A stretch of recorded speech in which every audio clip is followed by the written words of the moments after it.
Hola, buenos días a todos. Bueno, sigo con problemas en la cámara de la computadora, así que por eso la ven en negro.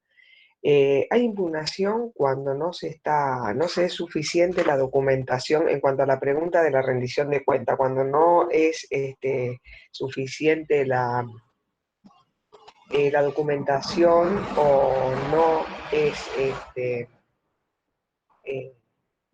la documentación que se presenta no respalda en su totalidad a la rendición de cuentas que se hace. Entonces, yo puedo impugnar esa rendición de cuentas para que se amplíe la misma. En principio funciona así. Eh, bueno, empezamos porque yo estaba esperando que se unieran más compañeros, pero en honor a la puntualidad de los que ya estamos, empezamos con o sea, seguimos, no por nada, Lucrecia, seguimos con el tema habíamos quedado, creo, en corredor, ¿no es cierto? Había empezado yo a hablar acerca de los agentes auxiliares de comercio, los autónomos, y creo que empecé a decir el concepto y que algunos de ustedes también me habían dicho acerca de, bueno, como ejemplo de corredor inmobiliario. Recuerdo que yo les había dicho que esta figura del corredor, que es quien acerca a la oferta y a la demanda, está desvirtuada en la actualidad por toda digamos, lo que tenemos a disposición en manera tecnológica, con lo cual estaría como desdibujada la figura del corredor, pero sí permanece intacta en cuanto al corredor inmobiliario. Creo que ahí habíamos dejado el lunes pasado. No recuerdo haberles dicho cómo debería ser la actuación del corredor. Me parece, no sé si alguno advierte que estoy equivocada, me avisa. Pero creo que habíamos quedado ahí. O sea, en general, Decimos que la intermediación que realiza el corredor debe ser imparcial con exactitud, claridad y precisión, sin mediar con mala fe. exacto, ahí Eso, está. Exacto, bárbaro. O sea, en realidad cuando dice sin mediar, gracias, sin mediar mala fe, a lo que se está refiriendo es que, digamos, el corredor no realice maniobras o artilugios en donde pueda inducir a error a las partes, a las futuras partes contratantes. Entonces, en ese caso, si él con su actuación de intermediación entre ambas partes lleva a error alguna de las partes, en ese caso el corredor va a tener que responder por los daños que causara. Eh, entonces, en principio, eso es lo que establece la ley de corredores y martilleros, que es la ley 20.266, que creo que se les había nombrado. Entonces, para ejercer el corretaje, la ley establece condiciones que deben cumplir las personas que quieran realizar esta actividad. Esto está regulado en los artículos 31 a 39 de la ley. Disculpen un minuto, ahí está, voy a admitir a unos compañeros. Bueno, para ejercer el corretaje, eh, en primer lugar, se establece o se dispone que las personas que quieran ejercer esta actividad tienen que ser mayores de edad y no estar comprendidos dentro de las inhabilidades que establece la ley.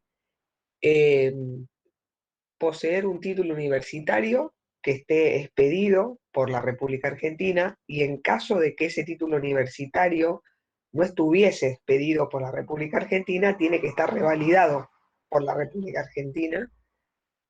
Y además, otra de los requisitos es que tiene que estar inscrito en la matrícula de la jurisdicción en donde quiere ejercer su actividad.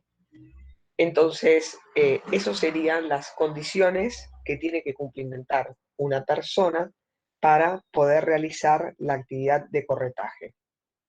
Después, no me voy a detener en eso, pero la misma ley sigue diciendo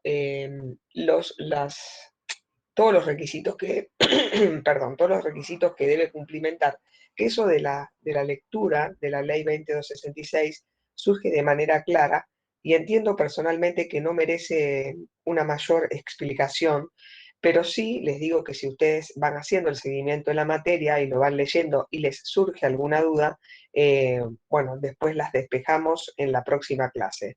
Em, sí es importante que ustedes tengan presente, y esto sí es una pregunta recurrente, es qué pasa, ahí les dije yo los requisitos, digamos que el corredor tiene que ser una persona que esté inscripta, como bien una de ustedes, que no recuerdo el nombre, perdón, me dijo que yo les había dicho la clase pasada, es cierto que tiene que acercar a las partes con precisión, exactitud y claridad, y tiene que estar inscrito. Esas son las condiciones de una actuación de un corredor como establece la ley. Ahora bien, ¿qué pasa si un corredor no está inscrito? Es decir, si una persona realiza actividad de corretaje y no cumple con los requisitos que establece la ley 20.266. Eso es lo que nosotros llamamos corredor no inscrito. Que ahora déjenme que me fijo en el programa, eh, a ver si lo pide. Sí, sería en el punto 4.2, en donde dice corredor no matriculado.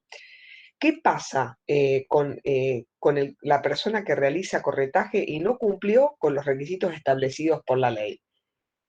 ¿Qué se establece? Establece que quienes ejerzan el corretaje sin cumplir las condiciones y fundamentalmente sin tener las calidades que exige la ley para poder llevar adelante esta actividad, no van a tener acción para cobrar la remuneración que prevé la ley, ni ningún tipo de retribución.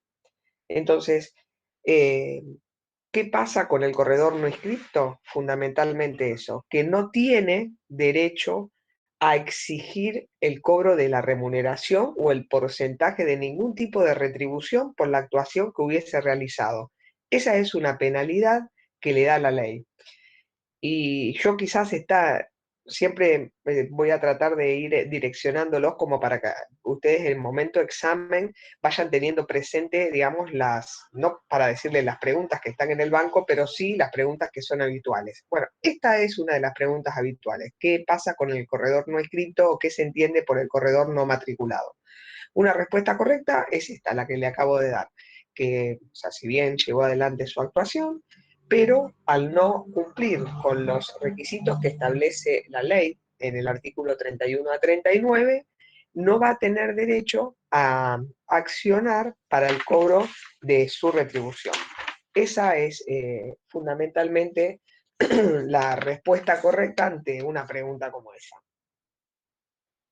Eh, para resumir la actividad del corredor, el corredor tiene cuatro tipos de actuaciones o cuatro tipos de maneras de llevar adelante su actividad. En primer lugar, la primera es poner qué hace, que es lo que ya le dije en la clase pasada y les refresqué al principio de esta clase, que es poner en relación a dos o más partes para que concluyan los negocios, pero no está ligado a ninguna de ellas por relación de colaboración o subordinación o representación. Eso es importante que ustedes lo destaquen o lo resalten. El corredor no tiene ningún tipo de relación ni de colaboración, ni de subordinación, ni de representación. Solamente acerca a las partes que en el desarrollo de esta tratativa finalmente van a terminar celebrando una contratación. Su actuación se limita solamente a eso. Por otra parte, también tiene que informar el valor de los bienes en el mercado que pueden llegar a ser objeto de ese futuro acto jurídico que van a realizar las partes que la acerque. También tiene que recabar todas las informaciones necesarias en las oficinas públicas, en los bancos, depende del tipo de negocio que esté gestionando para acercar a las partes, y también tiene que prestar fianza por una de las partes. Es decir, no puede tomar partido por una parte o por la otra. ¿Por qué? Porque acá viene también de la mano las prohibiciones que tienen los corredores en cuanto a su actuación. Fundamentalmente tienen dos grandes prohibiciones los corredores en cuanto a su actuación. Una es que no pueden adquirir por sí o por interpósita persona los efectos que esté llevando a cabo en la negociación. Es decir, porque vieron que yo les dije que tenía que ser imparcial y no y tenía que plantear los negocios con exactitud, inequívocamente. Bueno, una de las prohibiciones que tiene es que no puede adquirir por él mismo o por una tercera persona los efectos que esté llevando a cabo en la negociación para una futura contratación. Esa es una de las prohibiciones que tiene. Y la otra prohibición que tiene el corredor es que no puede tener ningún tipo de participación o interés en el negocio que esté tratando de concertar. No sé si voy muy rápido, me dicen. Si no entienden algo de lo que les acabo de decir, también me avisan. Si no, seguimos adelante con este tema. Eh, la, el concepto de corredor también, además que yo les dije que tienen que tener presente, cuando ustedes estudien corredor, tienen que ir a la ley 2266, pero también tienen que tener presente que tiene regulación en nuestro Código Civil y Comercial de la Nación. O sea, tienen que verlo de ambos lugares. Y nuestro Código Civil y Comercial de la Nación, en el artículo 1345, y esto lo voy a leer rápidamente porque voy a leer el artículo, perdón, dice, hay contrato de corretaje cuando una persona denominada corredor se obliga ante otra a mediar en la negociación y conclusión de uno o varios negocios sin tener relación de dependencia o representación con ninguna de las partes. Acá ustedes ven el artículo este que yo acabo de leerles, que es el artículo 1345, en donde conceptualiza a la persona del corredor. De esta lectura surge que lo que hace el Código Civil y Comercial de la Nación es regular el corretaje de manera objetiva. ¿Por qué les digo esto? Porque no se centra en la persona del corredor, sino en el contrato de corretaje en sí mismo. Miren, dice, habrá contrato de corretaje. Y después dice, cuando una persona denominada, pero fundamentalmente empieza conceptualizándolo a la actividad del corredor independientemente de la persona. Por eso se dice que la regulación en nuestro Código Civil y Comercial de la Nación en cuanto al corretaje es una regulación de manera objetiva. Bueno, de nuevo, el código sigue diciendo también, ustedes tienen que leer también el artículo 1347, en donde fundamentalmente habla digamos, de qué actitud tiene que tomar frente a la negociación que está llevando, y no me voy a detener en eso. Simplemente ahí les digo, lean el artículo 1347 en cuanto a las obligaciones específicas que regula nuestro Código Civil y Comercial de la Nación. Obviamente que la actividad que realiza el corredor va a ser remunerada, claramente. Entonces, ¿cómo va a ser remunerada? A través del cobro de una comisión. El corredor va a cobrar por su actuación una comisión. Y esta comisión surge del contrato de corretaje que realice el corredor con una de las partes. Este derecho a la comisión o a la retribución, como ustedes quieran llamarlo, surge siempre del contrato que celebran las partes y la consecuencia de esto es que es la actividad que él realiza. Este derecho a cobrar la comisión eh, lo va a seguir teniendo el corredor independientemente que el negocio o el contrato, mejor dicho, se ejecute. Si el contrato en el que intervino no se ejecuta por cualquier motivo, o cuando fuera por culpa de alguna de las partes, pero no por la actuación que él realizó, lo mismo va a tener el derecho a cobrar la comisión por su actuación. Porque, digamos, la actividad del corredor se centra específicamente en acercar a las partes que a futuro van a realizar una contratación o un acto jurídico. Entonces, si ese acto jurídico no se lleva adelante por culpa de alguna o responsabilidad de alguna de las partes que le acercó, pero la función de corretaje de él fue cumplida con éxito, independientemente que no se lleve a cabo, reitero, va a tener derecho a percibir la comisión por la actuación de su trabajo. ¿Y cómo se perfecciona el contrato de corretaje? Eh, la perfección del contrato de corretaje es cuando se le encarga a la persona de corredor el acercar a las partes. Yo tengo la necesidad de realizar un determinado acto comercial o un acto jurídico y tomo a un corredor para que me facilite eh, el mismo. Eh, el corredor puede actuar por una o por varias personas o por ambas partes. Si el corredor actúa por una de las partes, esa parte va a ser la que tenga que pagarle la comisión por el trabajo realizado. Y si el corredor, perdón, realiza la actividad por las dos partes, todas las partes le deben la comisión de manera proporcional. Esto está, también lo pueden leer el artículo 1346 a 1351, que entiendo yo que no les va a resultar de una difícil comprensión. Cualquier cosa, les reitero, me vuelven a decir la próxima clase. En cuanto a cómo se determina el valor de la comisión que va a percibir el corredor, si no se estipuló nada respecto del valor de la comisión, el corredor va a tener derecho a la del uso habitual que se estableció en el lugar donde se celebra el contrato o en el lugar en donde realiza su actuación de corretaje. Y a falta de que no hubiese una regulación porcentual en cuanto a cuál va a ser la comisión de su actuación, va a ser regulada por un juez. Eh, una vez que concluya el contrato por el cual él fue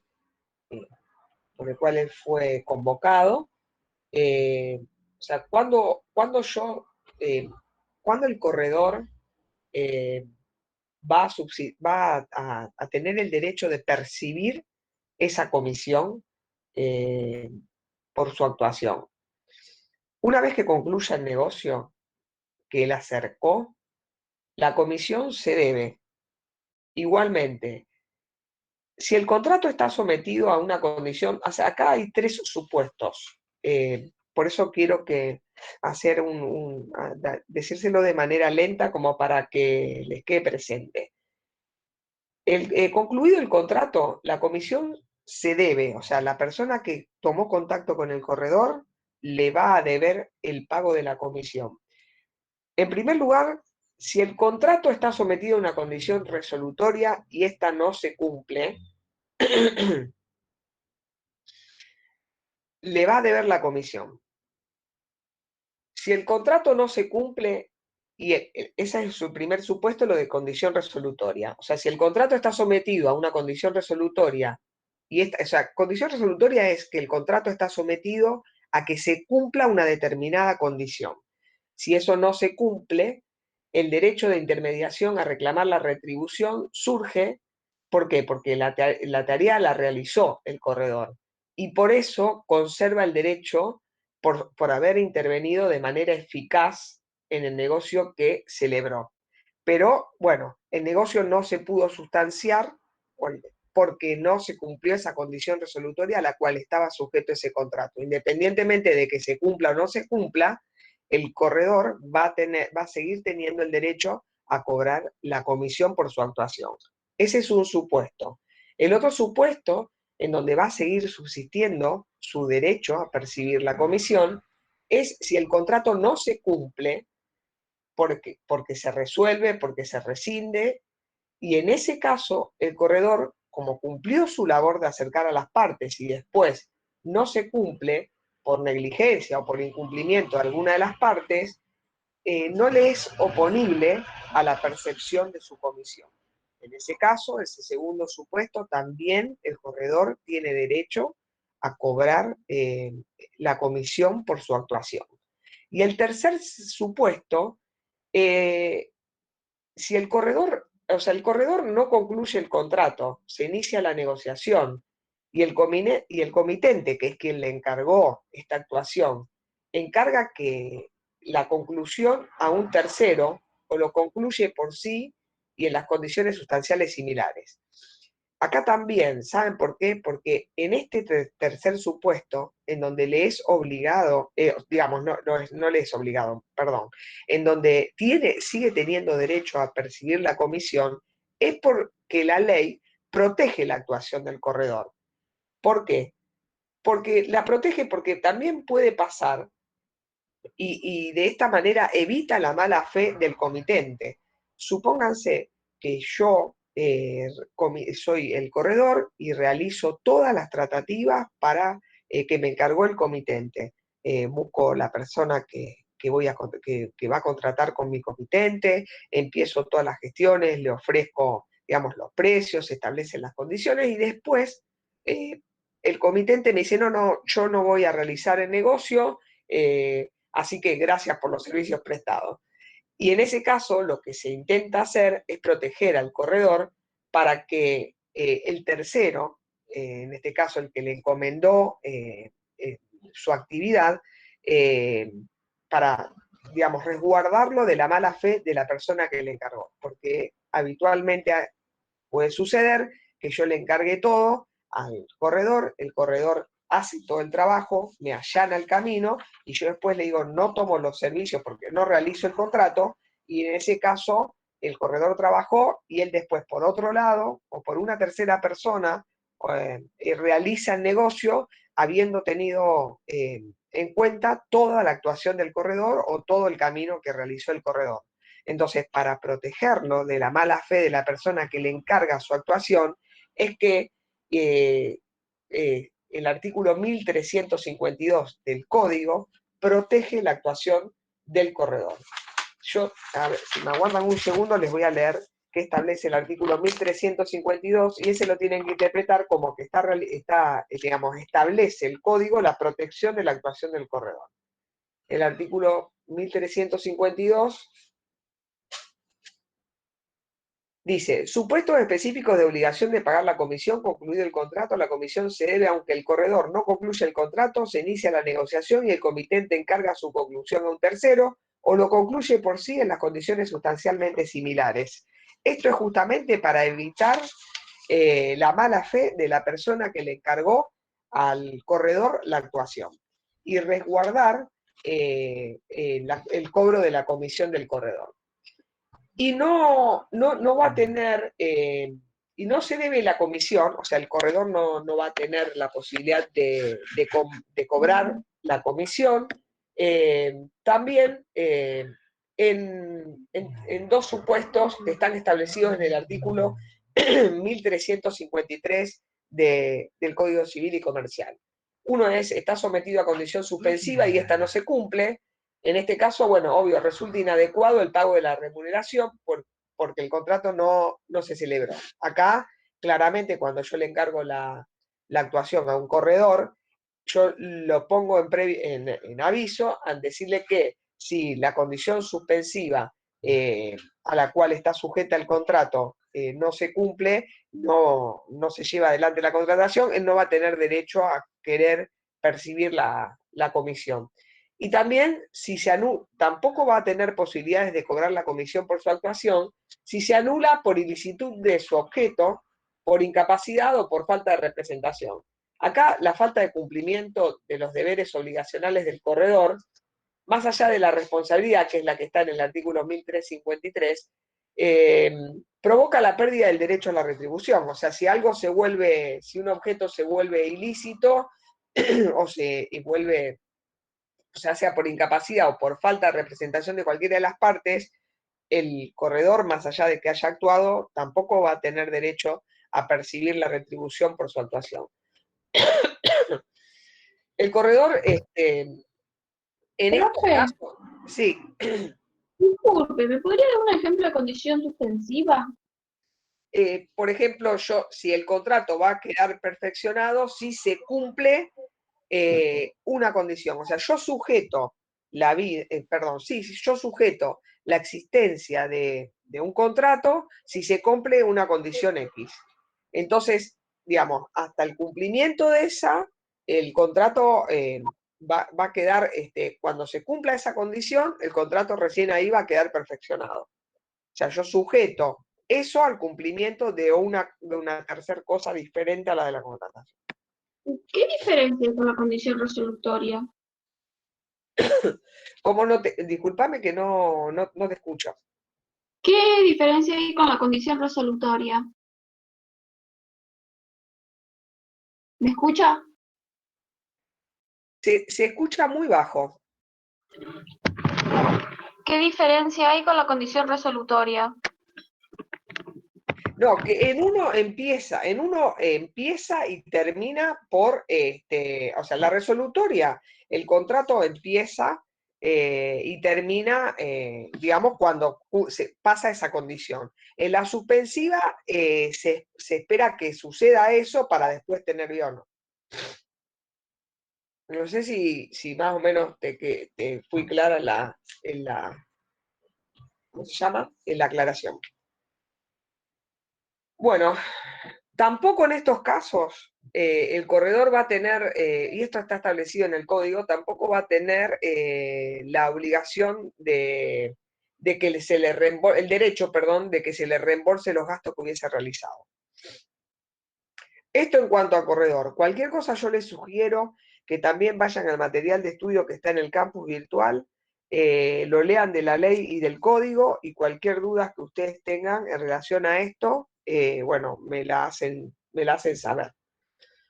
Pasamos a martillero. ¿Quién es el martillero? Que es otro de los agentes auxiliares que está, martilleros o rematadores, o sea, ustedes lo van a ver de manera indistinta, llamado o desarrollado en la bibliografía o en los apuntes que estén, digamos, dando vuelta por, por la facultad. También está regulada por la ley 20.266, que fue modificada, esta ley, por la ley 25.028. Pero si ustedes la buscan en InfoUse le va a salir las leyes actualizadas, porque dicen, si ustedes la buscan, por ejemplo, ley 20.266, le va a salir modificada por tal, tal, tal y tal ley. O sea que siempre ustedes siempre aparezcan, fíjense en InfoUse, que ahí van a tener las leyes actualizadas. ¿Por qué les digo esto? Porque sucede que a veces ustedes estudian la materia de apuntes en donde están la regulación de la ley y a veces fue modificado y se quedan con una regulación vieja y la respuesta que ustedes puedan dar en un eventual examen o con el estudio mismo de la materia va a ser incorrecta. En cuanto al martillero, ¿quiénes son los martilleros? Los martilleros son las personas que en forma habitual y profesional realizan remates o subastas, que también lo pueden encontrar así, o remates o subastas. La actividad básica del martillero es la de vender por cuenta de los comitentes, o sea, por cuenta de quien le encarga, de vender al público, a viva voz y al mejor postor, con base o sin ella, bienes determinados, que estos bienes pueden ser bienes muebles o bienes inmuebles, y reciben ofertas del precio para la compra de ese bien.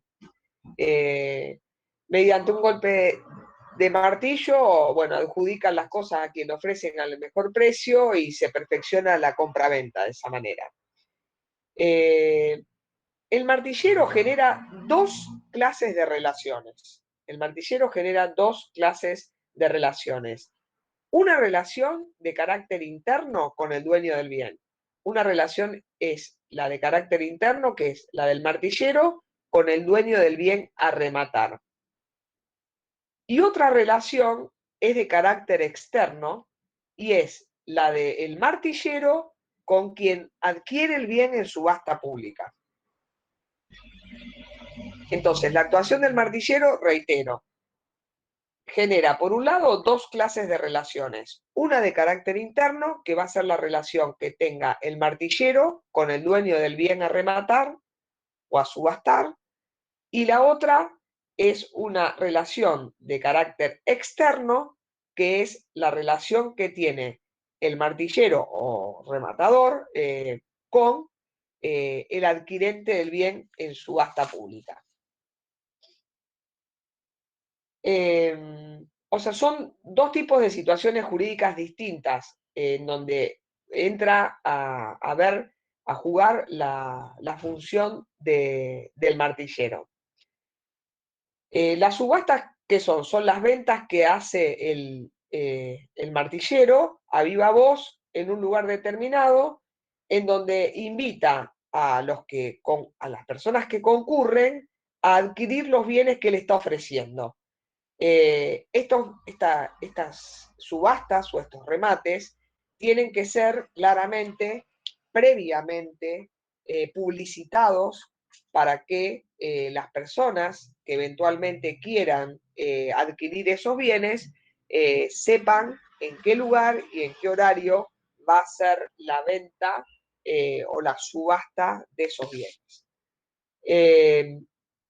Por otro lado, el martillero interviene en dos tipos de subasta. O sea, en primer lugar, les recalqué que las relaciones que generan es una interna y otra externa.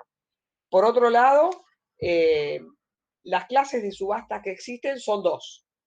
Puede ser subasta o remate, es lo mismo, ¿no? Subasta pública de compraventa o subasta judicial. Son las dos clases de subastas o de remates que existen.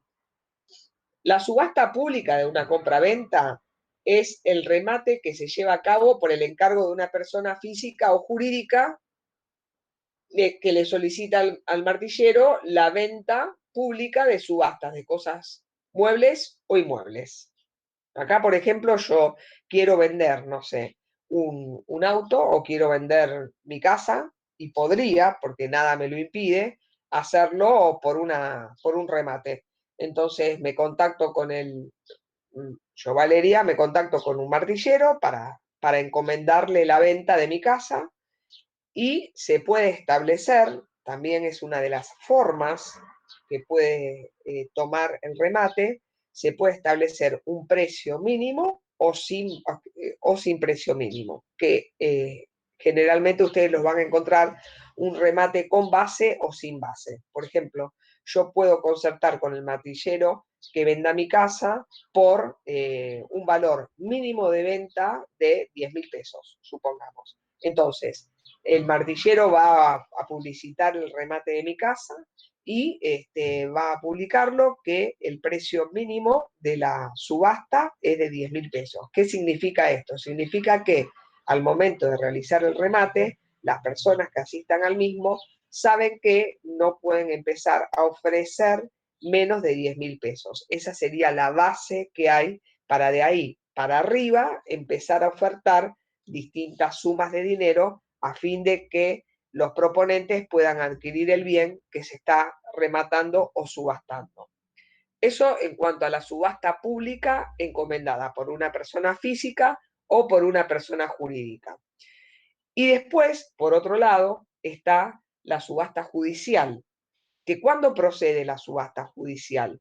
La subasta judicial o el remate judicial es un acto procesal que ordena un juez dentro de una causa judicial. Entonces acá el martillero va a actuar como un oficial público delegado del magistrado que lo designe, o sea, delegado del juez que designe su actuación. Y en este caso, la actuación del martillero va a ser considerada como un auxiliar de la justicia.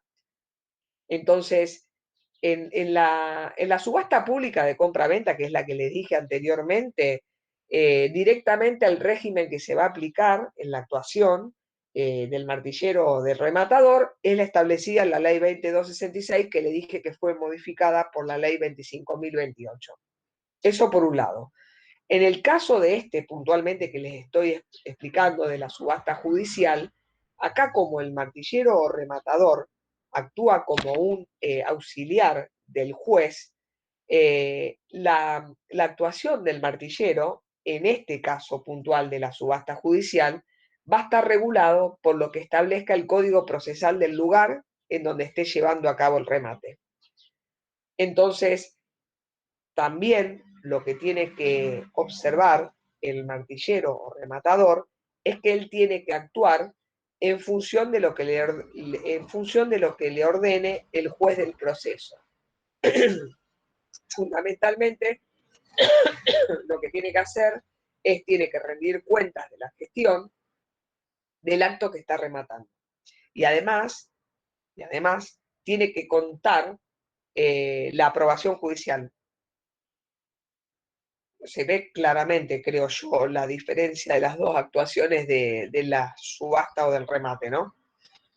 Cualquier cosa me dicen.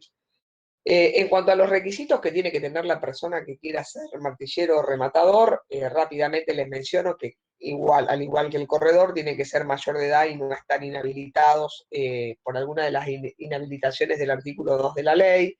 También tiene que poseer un título universitario revalidado, al igual que el corredor. Ustedes también pueden ir haciendo esta comparación al momento de estudio, digamos, requisitos de corredor, requisitos de martillero, requisitos de despachante de aduana, porque en general, más allá de que bueno, corredor y rematador están regulados por la misma ley, pero por ejemplo despachante de aduanas, que lo vamos a ver en breve, está regulado en otra ley. Pero en general los requisitos en cuanto a la obtención de, digamos, de la matrícula son más o menos similares. Bueno, les decía, los requisitos del martillero es que tiene que ser mayor de edad, tiene que poseer título universitario, les comentaba que no tiene que estar inhabilitados o sea, hasta quienes estarían inhabilitados para ejercer la actividad de martillero rematador, los que no pueden ejercer de comercio claramente no pueden desarrollar la actividad, los que están concursados, los que están condenados, los que estén por alguna sanción disciplinaria en cuanto a su actuación estén suspendidos, entonces en ese caso no van a poder realizar actos de remate o de subasta. También tienen que inscribirse en la matrícula. Y en cuanto a la actividad, o sea, qué facultades tiene el martillero, es como le dije, efectuar ventas de remate público.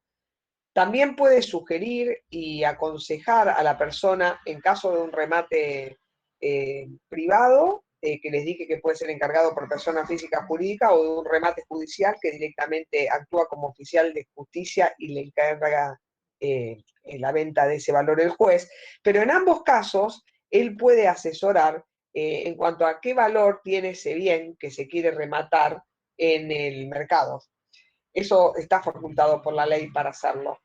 Y también lo que tiene que hacer fundamentalmente es de las oficinas del Estado en donde el bien, supongamos que sea un bien que tenga registración, por ejemplo, se le encomienda la venta de un bien inmueble, tiene que, digamos, procurarse de las oficinas estatales los informes y las certificaciones necesarias, porque tiene que verificar que la persona que le encomienda ese acto de remate o de subasta sea realmente quien esté legitimado para hacerlo. Y eso también cabe dentro de la responsabilidad de la actuación del martillero.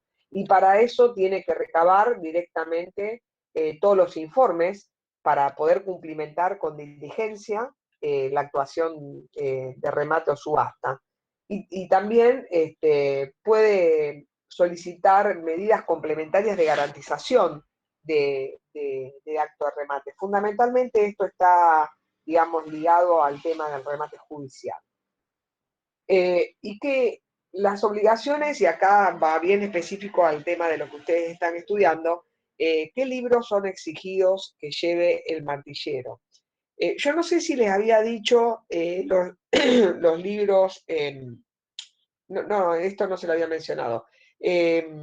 Los libros obligatorios que tiene que llevar el martillero el libro diario de entradas, el libro diario de salidas y el libro de cuenta de gestión, libros obligatorios que tiene que llevar el martillero o el rematador, son libro diario de entradas, libro diario de salidas, libro de cuenta de gestión.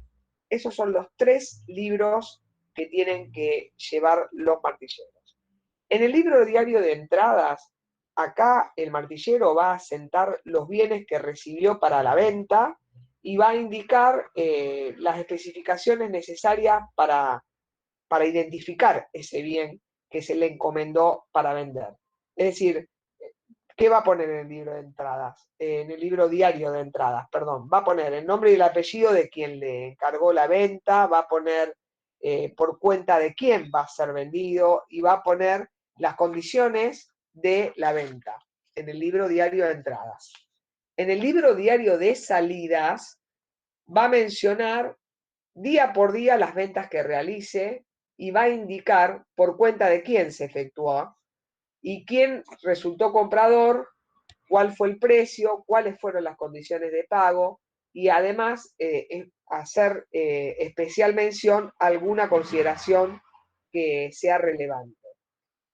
Y en el libro de cuentas de gestión, lo que va a plasmar el martillero son las operaciones que realizó él con cada uno de los comitentes, es decir, con cada una de las personas que le encargaron la venta en remate. Pero también le es exigido al martillero, o sea, en cuanto a libros exigidos, libro diario de entrada, libro diario de salida y libro de cuenta de gestión. Pero además tiene que archivar de manera cronológica un ejemplar de los documentos que extienda con la intervención en los contratos que realice por su intermediación. Todo eso tiene que ir archivándolo de manera cronológica. En cuanto a las obligaciones que tiene el martillero o rematador, acá podemos hacer una diferenciación. Las obligaciones antes del remate y las obligaciones durante el remate. En cuanto a las obligaciones, podemos hacer una diferenciación. Las obligaciones antes del remate, las obligaciones durante el remate y las obligaciones después del remate. O sea, dividirlo en 3 fases a las obligaciones que le son impuestas al martillero rematador. Antes del remate, antes del acto del remate, como más o menos ya le expresé, tiene que comprobar la existencia de los títulos que invoca por el legitimado para disponer del bien a rematar. Es decir, él tiene la obligación de verificar que si yo, Valeria, por ejemplo, voy y le encargo la venta de mi casa, le tengo que llevar las escrituras y él tiene que ir al registro de la propiedad y verificar que efectivamente yo soy la propietaria de ese bien y que estoy en condiciones de disponer la venta del mismo. Eso lo tiene que hacer con anterioridad al acto de remate o de subasta. Tiene que también, con anterioridad, convenir por escrito con quien esté legitimado la disposición de ese bien. También tiene que convenir los gastos del remate y las formas en que se van a hacer satisfechos los gastos que surjan del remate, como también las condiciones de venta, en qué lugar va a ser el remate, qué modalidades de pago va a aceptar y todas las instrucciones relativas a eso. Es decir, eso tiene que hacerlo con anterioridad. Tiene que convenir por escrito con quien le encargue el remate todas esas condiciones. Forma de pago, se acepta, no sé, un pago en cuotas, se acepta un adelanto, en qué lugar se va a realizar, de qué manera se va a hacer y todo lo que tenga que ver con eso. Y además, también, con anterioridad, se va a, claramente, es lo que yo les expresé recién, hace un rato, tiene que anunciar el remate con publicidad, debiendo indicar ahí el nombre, el domicilio, su matrícula, o sea, él tiene que identificarse él y además el lugar, la fecha y la hora del remate y tiene que describir en perfectas condiciones qué bien va a ser rematado y en el caso de que el remate sea realizado por sociedades, debe indicarse además los datos de la inscripción de esta sociedad en el registro público. Eso es las obligaciones que tiene el rematador o martillero con anterioridad al remate. En cuanto a la obligación o responsabilidad que tiene el martillero durante el acto de remate, En primer lugar tiene que realizar el acto de remate en la fecha, hora y el lugar indicado. También tiene que colocar la bandera con su nombre y en caso, o sea, porque el martillero rematador tiene una bandera, esa bandera tiene que estar presente en el momento del remate.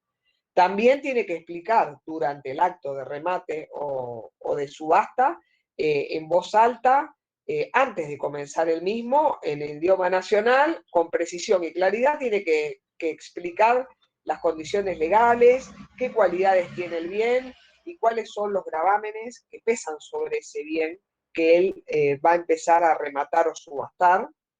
Y tiene que aceptar la postura solamente cuando se efectuase a viva voz, porque si no se va a considerar ineficaz. Es decir, no sé si ustedes seguramente han visto en alguna película cómo se procede el caso de remate, que está el rematador o martillero en un lugar y va diciendo quién ofrece más, quién ofrece más.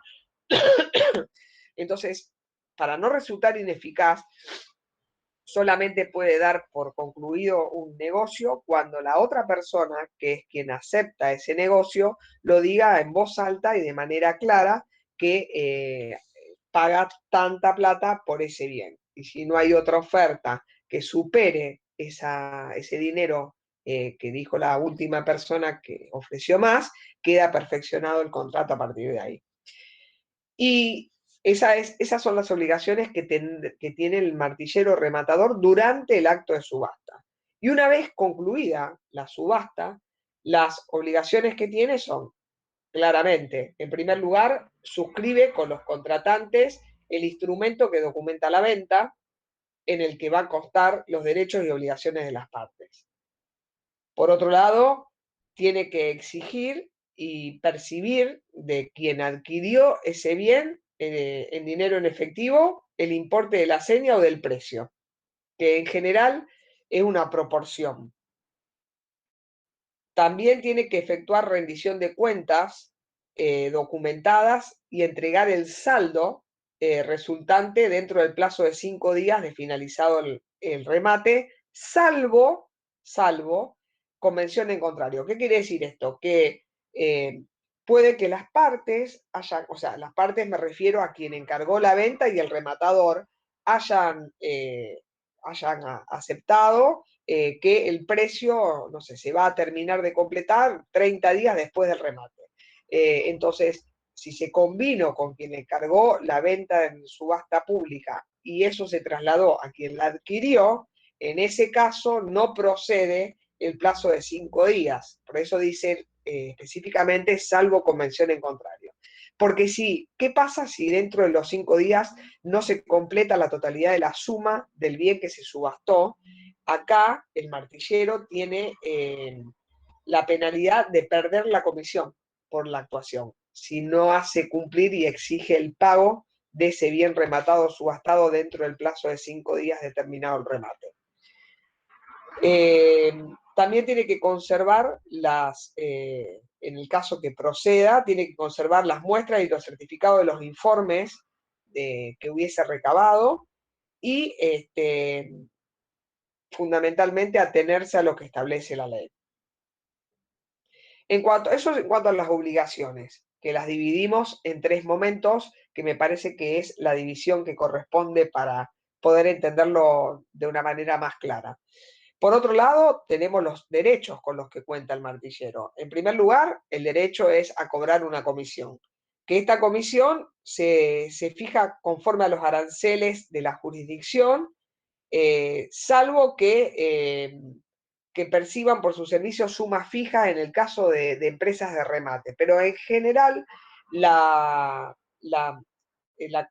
comisión que percibe es un porcentaje, un arancel establecido dentro de la jurisdicción donde realice el acto de remate o subasta. Pero la ley autoriza a que los rematadores convengan una comisión de garantía, y acá es una particularidad muy especial que nos da la ley.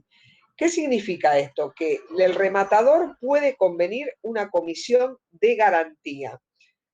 Esta comisión de garantía es una retribución extraordinaria pactada por la asunción por parte del martillero de los riesgos de cobranza y de las obligaciones directas de satisfacer al comitente el saldo que resulta a su favor en los plazos que hubiera estipulado con el comprador. O sea que se compromete a que la persona que le encargó el remate cobre dentro de ese plazo. Y para eso su comisión va a ser mayor, porque él está como garantizando el cobro dentro del tiempo estipulado. Y ahora bien, en caso de que el remate se anule por causas no imputables al martillero, también va a tener el derecho al cobro de la comisión que le corresponda, independientemente de que el remate se anulase, pero no por causas imputables a él, obvio, ¿no? En el caso de que el remate se suspendiese o se anulase por culpa de él, pierde el derecho a cobrar la comisión por su actuación. Bueno, eso es, les digo, después amplíenlo, pero no mucho más. Yo la verdad es que no me detendría mucho más en el estudio de la actuación del martillero o del rematador. Pero bueno, ustedes fíjense después cuando lo estudien. Después está otro de los agentes auxiliares, son los despachantes de aduanas. Ahí les digo, Lucrecia, los artículos, esperen porque lo tenía acá anotado al lado del programa. Acá ustedes se fijan en la regulación es la ley, con lo que le dije antes, la ley 2266, y de ahí sacan todo lo que está regulado acerca del martillero o rematador. Cualquier cosa, bueno, tenemos tiempo como para verlo. En cuanto al despachante de aduana, ¿quiénes son los despachantes de aduana? Acá los despachantes de aduana están regulados en el código aduanero. El código aduanero es la ley 22.415. Yo les paso, como les digo siempre, número de ley, número de artículo, pero no necesariamente ustedes se tienen que saber qué número de ley regula algo, qué número de artículo regula algo, sino lo que tienen que saber es el contenido de eso. Pero se los digo como para que ustedes vayan directamente a la fuente. El artículo 57 del Código Aduanero dice que los despachantes de aduanas son aquellas personas de existencia ideal o visible que ejercen la representación de los transportistas en las gestiones relacionadas con la presentación del medio transportador y de sus cargas ante el servicio aduanero. Fundamentalmente, los despachantes de aduanas son auxiliares de comercio que actúan por sí o por medio de apoderados ante las aduanas de la República y que realizan trámites y diligencias concernientes a la importación, exportación u otras operaciones en las que interviene la Administración Nacional de Aduanas. Los despachantes de aduanas, o sea, son aquellas personas que intervienen en la recepción y la exportación de mercaderías de nuestro país, fundamentalmente, para decirlo de una manera clara. Pueden actuar por sí mismos o por apoderados, actúan, tienen que inscribirse en el registro de despachantes de aduanas y presentar una solicitud para poder actuar como tales. Y tiene que ser, como les dije antes, una persona física, tiene que haber aprobado estudios secundarios completos y acreditar conocimientos específicos en la materia aduanera. Esto es tipo un examen teórico y práctico que establece la Administración Nacional de Aduanas en cuanto al contenido de exportación, importación, recepción de mercaderías y demás. También tiene que acreditar un domicilio real y constituir un domicilio especial en el lugar donde él va a desarrollar su actividad. Tiene que acompañar un certificado de antecedentes que esté expedido por una autoridad policial. Y además tiene que, los despachantes de aduana pueden actuar en nombre de otros y tienen facultades amplias que le permiten realizar actos para cumplir con el mandato que se le otorga. Fundamentalmente es eso. Pueden ir a darle una mínima lectura si quieren al artículo 41 del Código Aduanero, que lo buscan en la ley, ya le digo, en InfoJust, ahí lo buscan y lo van a encontrar. Y fundamentalmente es tener presente que en cuanto a qué responsabilidad le cabe, los despachantes de aduanas son responsables por los hechos de los apoderados por los cuales ellos estén realizando su actividad. Si tienen empleados también van a ser responsables en cuanto a lo que se realice en las operaciones aduaneras de la recepción y exportación de bienes o mercaderías. Y por último, les voy a decir, pero ya no me da más la garganta, a los agentes de comercio. Los agentes de comercio son aquellos auxiliares que en forma autónoma e independiente cumple la función de intermediación entre un empresario y la clientela, con la finalidad de promover negocios por cuenta e interés de aquel.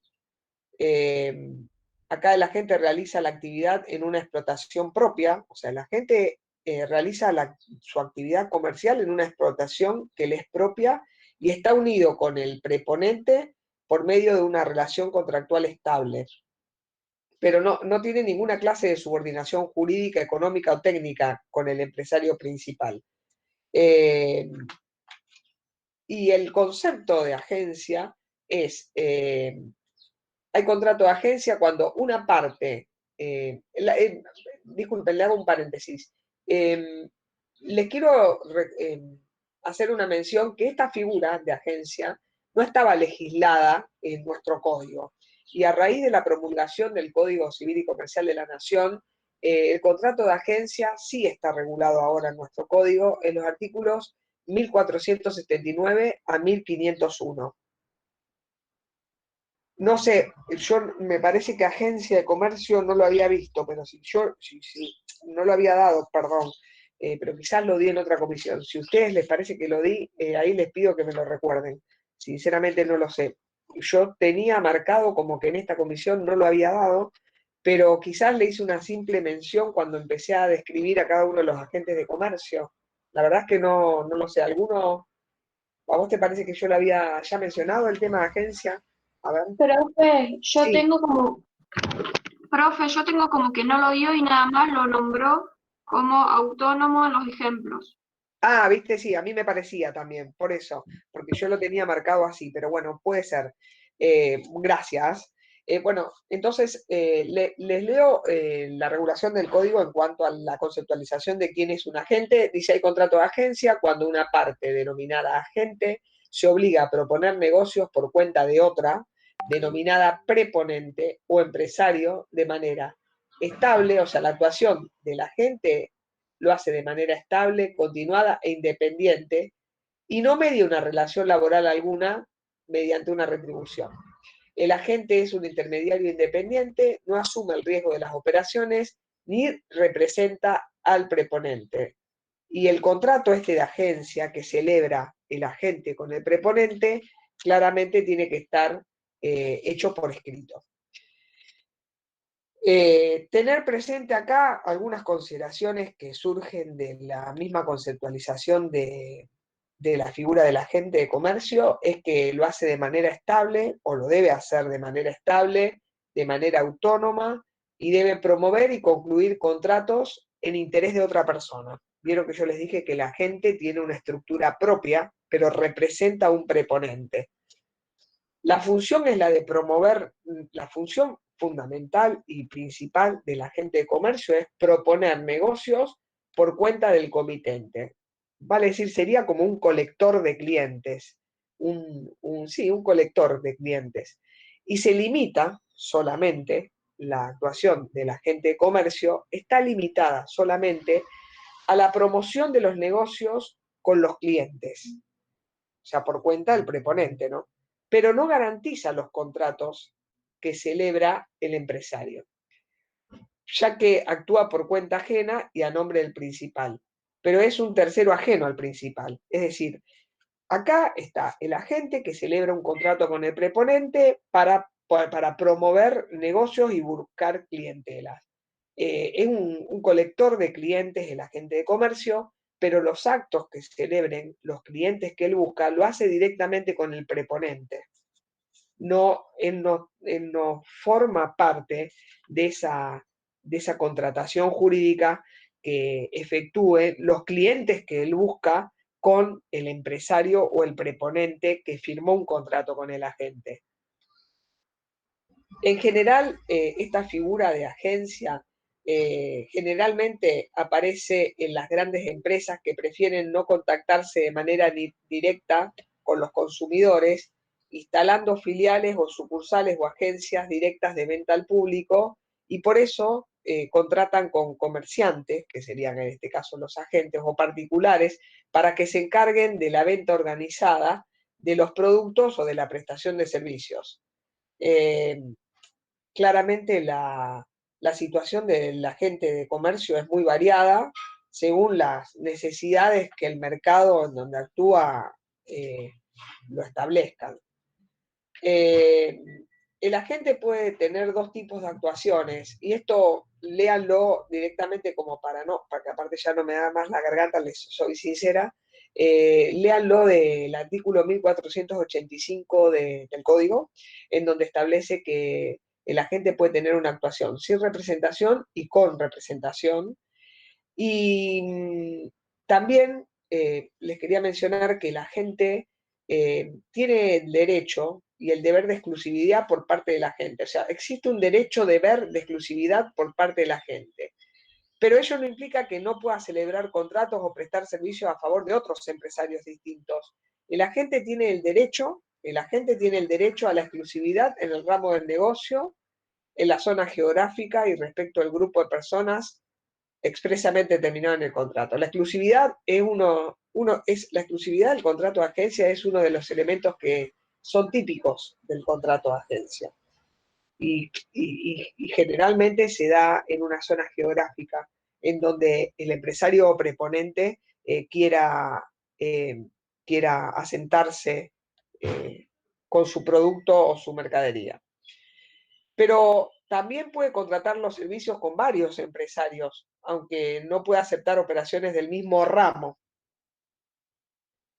Las obligaciones que tiene la gente, bueno, léanlo del artículo 1483, no voy a entrar, me parece que no se justifica, digamos, seguir explayándome sobre eso, porque surge claramente del 1483, y en cuanto a las obligaciones del empresario, el artículo 1484 establece cuáles son las obligaciones. Y en cuanto a la remuneración, acá que van a tener los agentes de comercio, lo que da prevalencia en la regulación de esto es que prima la autonomía de la voluntad de las partes, eh, y en general se establece que va a cobrar una comisión que va a ser variable según el volumen o el valor de los actos o los contratos que promueva por su actuación. Y si no si no estuvieron de acuerdo en cómo va a ser la remuneración en cuanto al porcentaje entre agente y proponente o preponente, perdón, o empresario, se va a utilizar el porcentaje que habitualmente es de usos y costumbres en el lugar donde esté realizando la actividad de la gente. Eh, y bueno, creo que no, obviamente, cuándo va a tener derecho a percibir la comisión de la gente una vez que hubiese realizado o concluido, mejor dicho, su actuación. Así que bueno chicos, no sé si les quedó alguna duda, alguna consulta, nos vemos el lunes, porque ya la voz no me da más, le agradezco que se hayan conectado a las 7, que me hayan aguantado con esta voz, pero bueno, es lo que hay. Trataré de ver si puedo tener arreglada la cámara para la semana que viene. Que tengan buen fin de semana. Gracias, profe, buen fin de. Chao chicos. Buen fin de. Profe, Gracias, profe. Gracias. Nos vemos. Sí, profe, disculpe. Yo sí, tengo una sí. duda, pero con respecto a otra unidad. Le había mandado un mail a la unidad 6, Ah, sí, no, no estuve con el mail, no que estuve con todavía el no mail, la vimos. pero yo ahora en breve me pongo con los mails, así que en todo caso me fijo y te la contesto.